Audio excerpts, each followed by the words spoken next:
अब सवाल होता है कि यूसुफ अलैहिस्सलाम का इंतकाल तो मिस्र के अंदर हुआ था, फिर उनकी कब्र यहाँ पर कैसे आई। सामने बिल्कुल है दमश्कस गेट मस्जिद अक्सा के अंदर दाखिल होने के लिए। जी हाँ दोस्तों, हम जाने वाले हैं आज यरूशलेम से बैतुल-लहम। आप देख सकते हैं पूरी सिटी खाली है।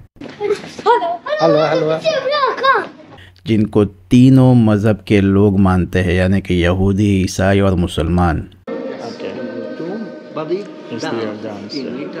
ये कौन सी जगह पे हमें लेके आ गया, लेकिन दिख तो बहुत अच्छी रही है माशाल्लाह। देखो देखो। अस्सलाम वालेकुम दोस्तों, देखो कुब्बत सखरा यानी डोम ऑफ द रॉक आपको यहाँ रोड से भी नजर आएगा। सामने बिल्कुल है दमश्कस गेट मस्जिद अक्सा के अंदर दाखिल होने के लिए, और उसी के सामने उसी के सीधे हाथ पर यहाँ बस स्टॉप है जहाँ से बैतुल-लहम के लिए बस जाती है। जी हाँ दोस्तों, हम जाने वाले हैं आज यरूशलेम से बैतुल-लहम, जो कि ईसा अलैहिस्सलाम की पैदाइशी जगह है, जिसे आज चर्च ऑफ नेटिविटी भी कहा जाता है। यहाँ से 15 से 20 मिनट का रास्ता है और बस नंबर जाएगी 231 यानी 231 नंबर की बस आपको वहाँ ले जाएगी। टिकट का हमने पूछा तो उसने कहा कि बस के अंदर ही आपको टिकट मिल जाएगी।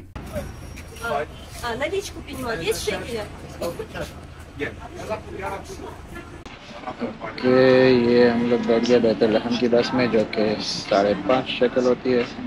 बैतुल-लहम पहुंचते से ही हमें ये टैक्सी वाला मिल गया और उसने कहा कि मैं आप लोगों को हेब्रोन लेके जाता हूँ। चर्च तो आप वापस आके भी देख सकते हैं। हेब्रोन में एक मस्जिद है, अल खलीली मस्जिद, वहाँ पर 4 अंबिया अलैहिस्सलाम दफन है। और बैतुल-लहम से हेब्रोन 40 किलोमीटर की दूरी पर है। आने जाने का इसने हमारे पास से $100 लिया। तो ऑफिशियली हम है फ़लस्तीन के अंदर, जो कि वेस्ट बैंक का एरिया कहलाता है। आपको ये मैप के अंदर बता दूँ कि ये देखो, ये है जेरूसलम जो कि यूनाइटेड नेशन के हाथ में है, और ये है वेस्ट बैंक का एरिया। जेरूसलम से बैतुल-लहम 15 मिनट में हम पहुंच गए और बैतुल-लहम से हेब्रोन 40 मिनट का रास्ता है। जेरूसलम की टैक्सी का कलर होता है व्हाइट और यहाँ की टैक्सी का कलर होता है येलो। जेरूसलम की टैक्सी यहाँ पर आ सकती है और यहाँ पर आके लोग काम कर सकते हैं, लेकिन यहाँ के लोग और यहाँ की टैक्सी जेरूसलम नहीं जा सकती।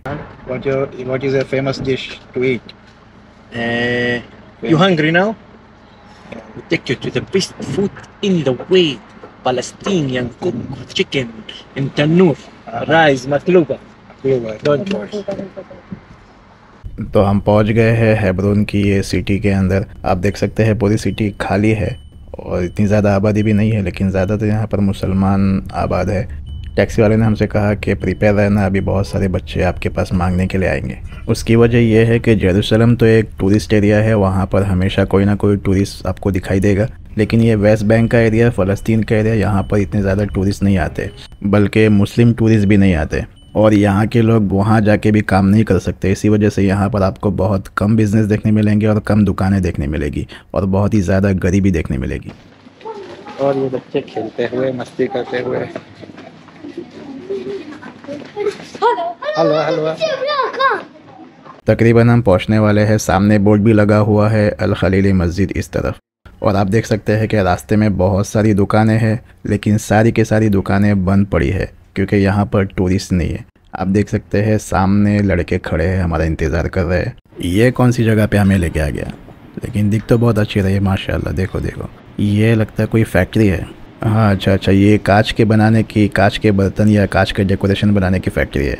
ये हमें यहाँ पर इसलिए लेके आया क्योंकि आप जानते हैं वो ड्राइवर वगैरह का कमीशन बंधा होता है, तो यहाँ पर इतनी सब दुकानें तो है नहीं, तो पहली दुकान यहाँ पर हमें ये इस तरफ लेके आया है। अब पता नहीं यहाँ के लोकल लोग इसे ख़रीदते हैं या फिर यहाँ से एक्सपोर्ट होता है। ये भाई साहब ने अपनी दुकान को बहुत ही अच्छे तरीके से सजा के रखा है, और आपको बताऊँ कि ये भाई साहब यहाँ के मालदारों में से गिने जाते हैं क्योंकि इनके पास फैक्ट्री है, और इनकी फैक्ट्री, इनकी दुकान का नाम है अर्द Kanan.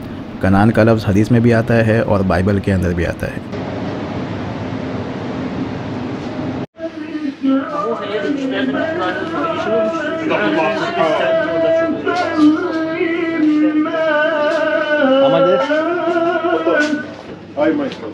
How much for this? This one, shekel per dollar. Shekel. Shekel, 70 shekel for you. 70 My shekel. brother, 70 shekel. I have black color. Like black color I have. तुमको एवं रखा है। अस्सलाम। Factory switch here for the oil. That's a product. How much for it? 5 shekel. इस factory यहाँ पर बनाते हैं ये सब बहुत अच्छे। Give me one. Do you like thick one? Yeah, this. 5 shekels. पूरे रास्ते में तकरीबन 4 से 5 दुकानें खुली थी और हमने मदद की नीयत से इनसे शॉपिंग भी की। बस हम पहुंच गए हैं। सामने आपको नज़र आ रही होगी अल खलीली मस्जिद। अभी यहाँ से आपको अंदर का नज़ारा कराएंगे। For wuzu, want to do here. Yeah. Some want to do is another side. Okay. मस्जिद पर एंटर होते ही सबसे पहले हज़रत यूसुफ़ अलैहिस्सलाम की कब्र आती है। अब सवाल होता है कि यूसुफ़ अलैहिस्सलाम का इंतकाल तो मिस्र के अंदर हुआ था, फिर उनकी कब्र यहाँ पर कैसे आई? तो इसका जवाब हमें एक सही हदीस के अंदर मिलता है कि एक देहाती सहाबी ने नबी करीम सल्लल्लाहु अलैहि वसल्लम की दावत की और आपकी बहुत इज्जत की, बहुत अच्छे से खाना खिलाया। आप सल्लल्लाहु अलैहि वसल्लम उससे बहुत खुश हुए और फरमाया कि मांग तू क्या मांगता है? तो उन देहाती सहाबी ने कहा कि मुझे तो एक ऊँटनी चाहिए और चंद बकरियां जो कि दूध देती हो, जिससे मैं अपना घर बार चला सकूं। तो ये 2 बार उसने कहा। तो आप सल्लल्लाहु अलैहि वसल्लम ने फरमाया कि तुझसे अच्छी तो बनी इसराइल की वो बुढ़िया है जिसने मूसा अलैहिस्सलाम से मांगा था। तो दीगर सहाबा कराम ने पूछा कि उस बुढ़िया ने क्या मूसा अलैहिस्सलाम से मांगा था? तो आप सल्लल्लाहु अलैहि वसल्लम ने यह वाक़या खुद बयान किया कि जब मूसा अलैहिस्सलाम बनी इसराइल को लेके मिस्र से निकले तो रास्ता भटक गए। तो उन्हीं में से किसी ने कहा कि हम रास्ता इस वजह से भटक गए क्योंकि हमारे बड़ों ने यूसुफ़ अलैहिस्सलाम से वादा किया था कि आपके लाश के बगैर हम नहीं जाएंगे, इसी वजह से हम रास्ता भटक गए। तो फिर मूसा अलैहिस्सलाम ने पूछा कि अच्छा बताओ, कौन जानता है कि यूसुफ़ अलैहिस्सलाम की कब्र कहाँ है? तो सब ने कहा कि कोई नहीं जानता सिवाय एक बुढ़िया के। तो आपको उस बुढ़िया के पास ले जाया गया। तो मूसा अलैहिस्सलाम ने उस बुढ़िया से कहा कि मुझे बताओ यूसुफ़ अलैहिस्सलाम की कब्र कहाँ पर है? तो उस बुढ़िया ने कहा हरगिज़ नहीं, मैं उस वक्त तक नहीं बताऊंगी जब तक कि आप मुझसे ये वादा न करें कि मैं जन्नत में आपके साथ रहूंगी। ये बात मूसा अलैहिस्सलाम को पसंद नहीं आई, लेकिन फिर बाद में वही के ज़रिए आपको बता दिया गया कि आप इसके लिए दुआ कर लीजिए। तो फिर वो बुढ़िया मूसा अलैहिस्सलाम को एक छोटे तालाब के पास ले गई और कहा कि यहाँ से पानी निकालो और यहाँ पर खोदो। फिर जब उस जगह को खोदा गया तो वहाँ से एक रोशनी ज़ाहिर हुई और वहाँ से यूसुफ़ अलैहिस्सलाम के जिस्म को बनी इसराइल के लोग अपने साथ अर्द मुक़द्दसा यहाँ पर लेके आए। तो आप सल्लल्लाहु अलैहि वसल्लम ने इस वाक़े में हमें बता दिया कि किस तरह से यूसुफ़ अलैहिस्सलाम को यहाँ पर लेके आया गया, और साथ साथ में ये भी बता दिया कि एक नबी से आखिरत की चीज़ मांगनी चाहिए और आखिरत की भी एकदम टॉप की चीज़ मांगनी चाहिए। तो मस्जिद के अंदर दाखिल होते ही सबसे पहले आपको कब्र नज़र आएगी सैयदना सारा अलैहिस्सलाम की, जो कि है हज़रत इब्राहीम अलैहिस्सलाम की अहलिया, यानी कि इब्राहीम अलैहिस्सलाम की वाइफ, जिनके ज़रिए से पैदा हुए इसहाक अलैहिस्सलाम, जिनकी कब्र भी यहाँ पर मौजूद है। From where? From Panama. Panama. Welcome. 3? Yeah, we are 5. Welcome. Yeah. Exactly. तो जो आपको यहाँ सामने नज़र आ रही है ये है कब्र इसहाक अलैहिस्सलाम की अहलिया, जिनका नाम था रेबका, इंग्लिश में इनको रेबका कहते हैं, और वहाँ सीधे हाथ पे है इसहाक अलैहिस्सलाम की कब्र। तभी ये यहाँ पर हम जाएंगे इसहाक अलैहिस्सलाम की कब्र के पास में, और सामने पता नहीं क्यों भीड़ लगी है, वहाँ जाके देखते हैं वहाँ पर क्या है।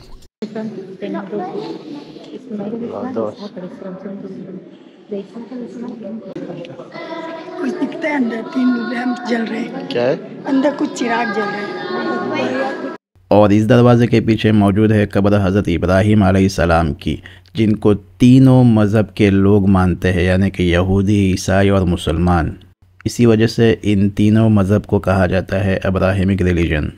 इब्राहीम अलैहिस्सलाम पैदा हुए थे इराक़ के अंदर, और यहाँ अर्द मुक़द्दसा में उनकी एक नस्ल चली इसहाक अलैहिस्सलाम के ज़रिए से, और फिर मिस्र होके फिर वापस से यहाँ अर्द मुक़द्दसा में आए, और एक नस्ल चली यहाँ अरब के ममालिक में, यानी कि मक्का में, जिसके इस्माइल अलैहिस्सलाम के ज़रिए से नबी करीम सल्लल्लाहु अलैहि वसल्लम तक। This is a cave. Okay. Down 16 meters. 16 meters engraved. This empty tomb. No body. Okay. Tomb, body down, down 16 meters. Sayyidina Abraham and wife Abraham Sarah alayhi salam. Sayyidina Ishaq Isaac and Rebecca wife Isaac alayhi salam. Sayyidina Jacob and wife Jacob Liqa alayhi salam, and Joseph. You can see